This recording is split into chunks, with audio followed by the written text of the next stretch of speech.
PGF Nook came up in Inglewood on the south side of Chicago, and now he's one of the hottest new drill rappers in the city.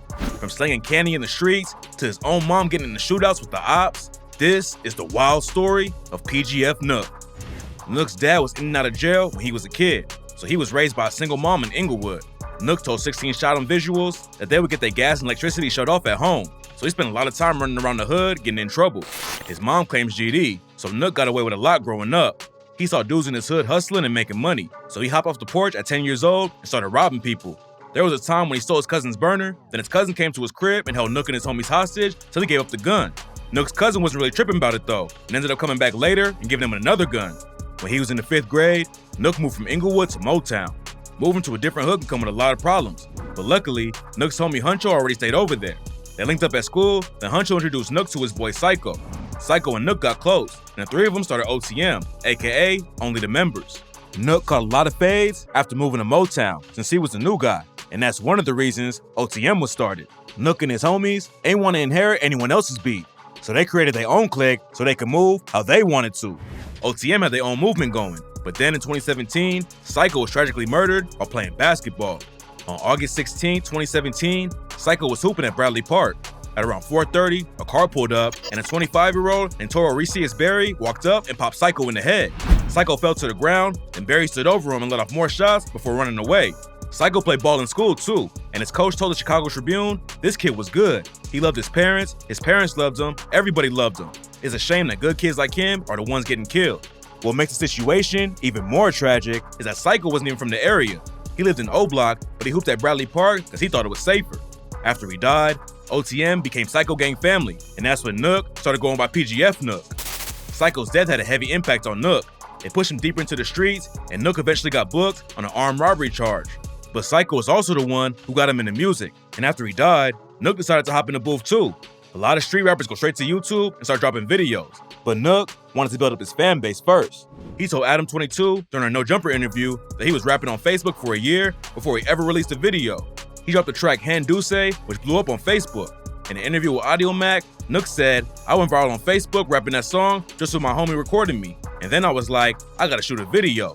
First time ever shooting my own music video, and that motherfucker did like 100K in a month. Then that went to 200K the next month, and every month it got 100K new views. Hand Duce was his first track that blew up. Then, in 2021, he took it to the next level when his song went viral and racked up over 1 million views.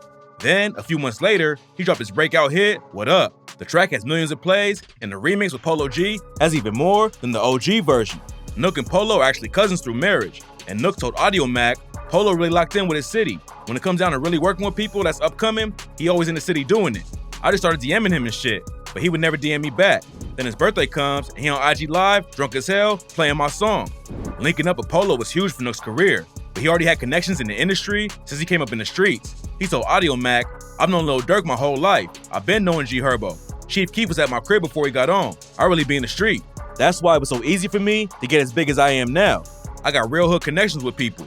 After his music started popping, Nook dropped out of school in the 9th grade. He was supposed to already be a junior, but he told 16 Shot 'em that he only went to class a couple times a month, so he failed all his classes.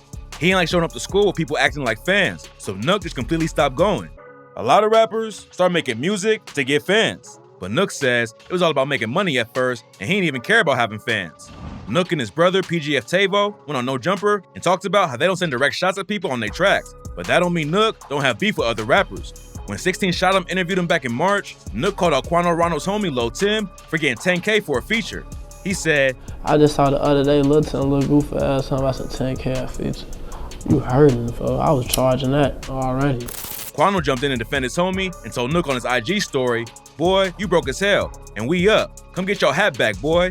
Then Nook clapped back by tagging Quando on his story with the caption, @Quando Rondo, yo ass a whole goofy.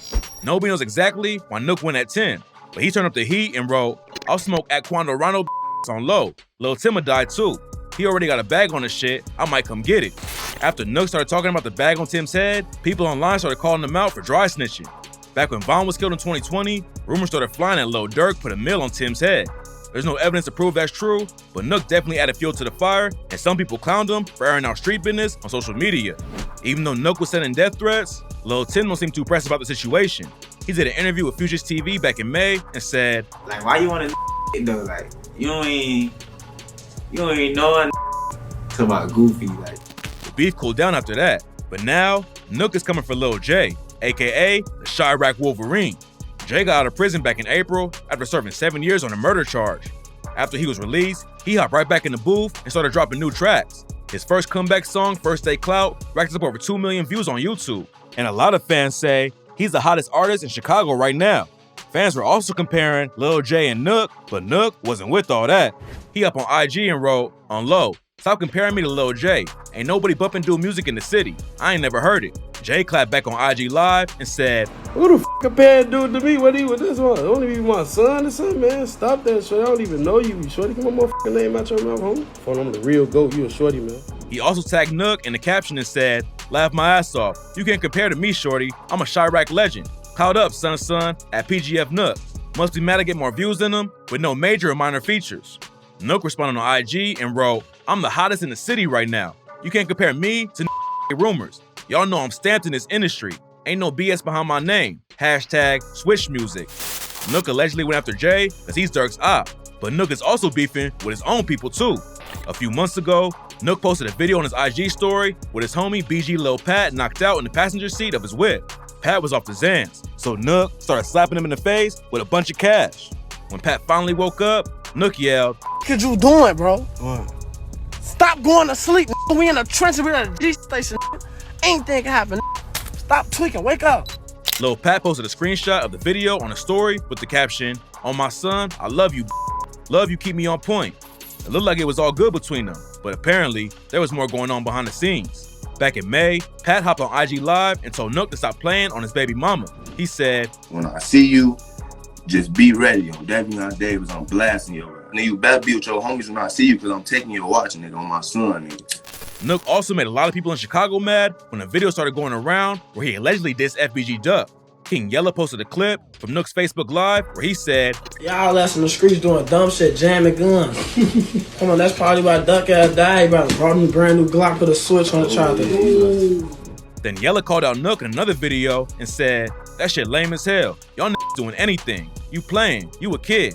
I wasn't gonna say anything crazy, but now you playing with my brother though. What's wrong with you? Duck would've smacked the out of you." Dissing ops in the drill scene is just part of the culture. But Nook is going after dudes he don't even need to beef with. He told 16 Shot him that he started OTM back in the day, so he ain't have to take on anyone else's beef. But now he's allegedly sending shots at dudes just because he's linked up with Durk.